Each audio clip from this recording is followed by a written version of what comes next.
गुरु प्यारी सात संगत की राधा स्वामी जी आज क्या क्या सवाल किए गए, आइए सुनते हैं जी। एक लड़की बाबा जी से कहने लगी कि बाबा जी, जब कभी मुझे प्रॉब्लम आती है तो मैं सोच लेती हूँ कि बाबा जी अपने आप संभाल लेंगे।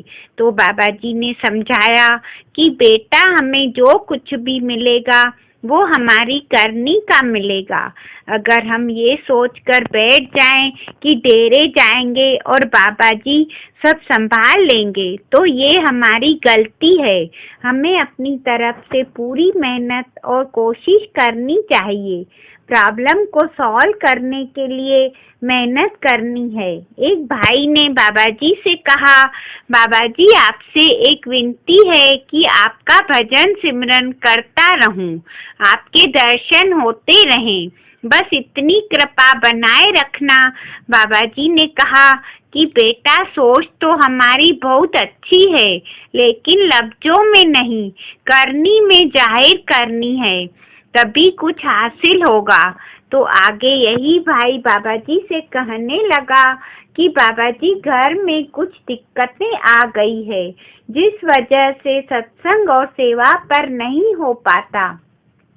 तो बाबा जी ने समझाया कि बेटा, दिक्कतें तो सारी उम्र ही चलती रहती है। आप कोशिश करें और धीरे धीरे मालिक के लिए समय निकालने की कोशिश करें। सेवा पर आए, मालिक सब ठीक करेगा।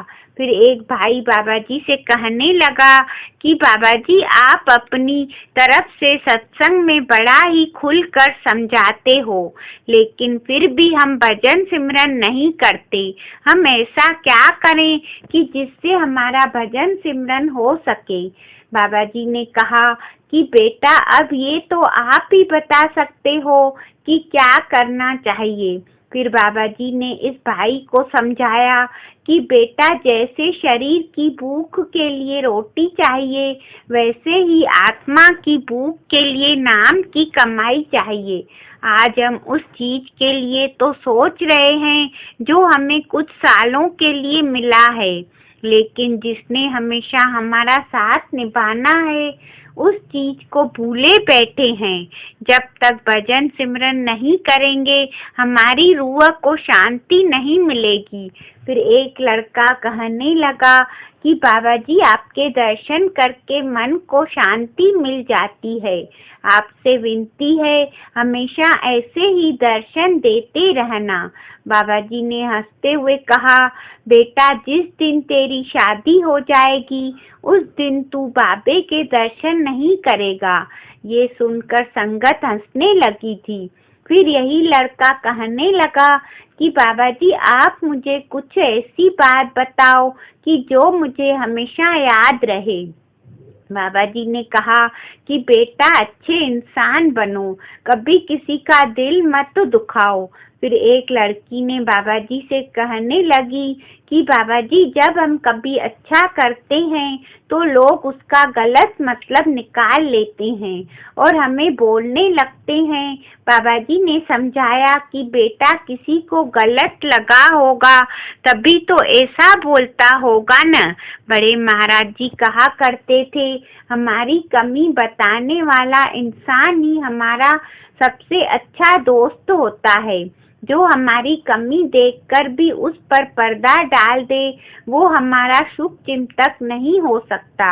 अगर कोई हमारी कमी बताता है तो हमें उस कमी पर काम करके उसको दूर करने की कोशिश करनी चाहिए। फिर एक भाई ने बाबा जी से कहा, हमें डर लगता है कि हम आपसे दूर ना हो जाएं।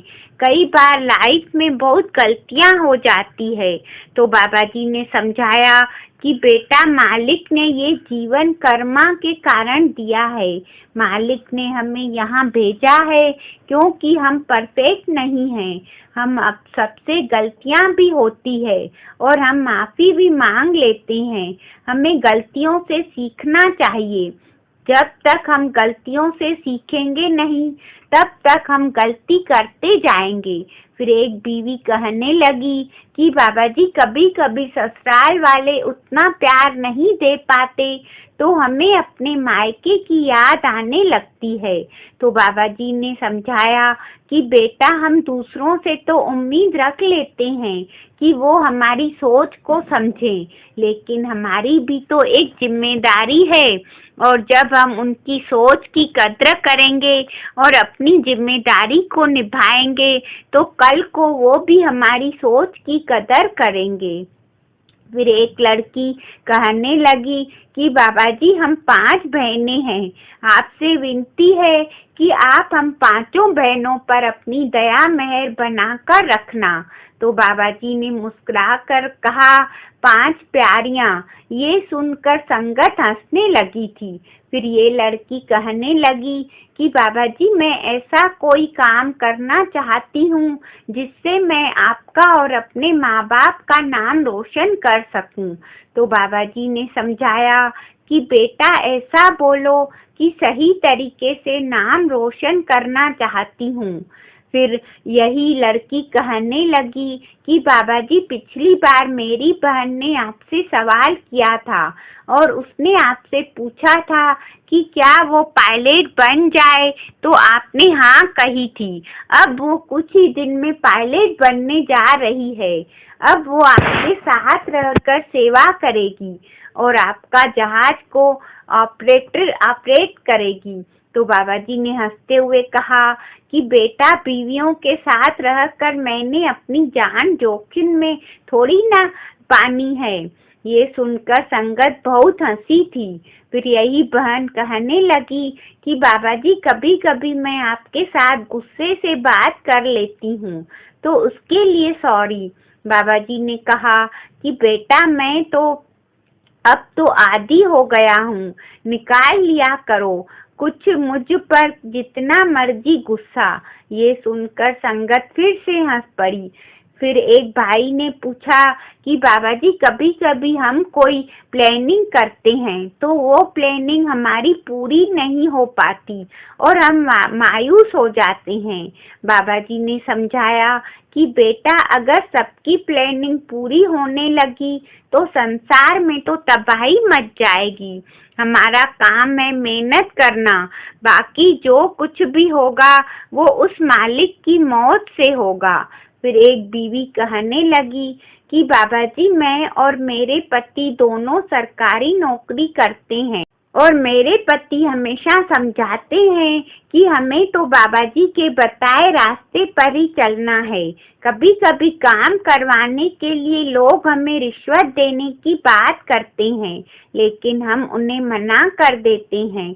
तो बाबा जी ने समझाया कि बेटा काम के बदले सरकार हमें सैलरी देती है और अगर हम वही काम करने के लिए सैलरी से अलग किसी से पैसे की मांग करने लगेंगे तो पैसे तो हमें मिल जाएंगे लेकिन कर्मों का कितना बोझ हमारे ऊपर चढ़ेगा ये भी हमें सोचना चाहिए।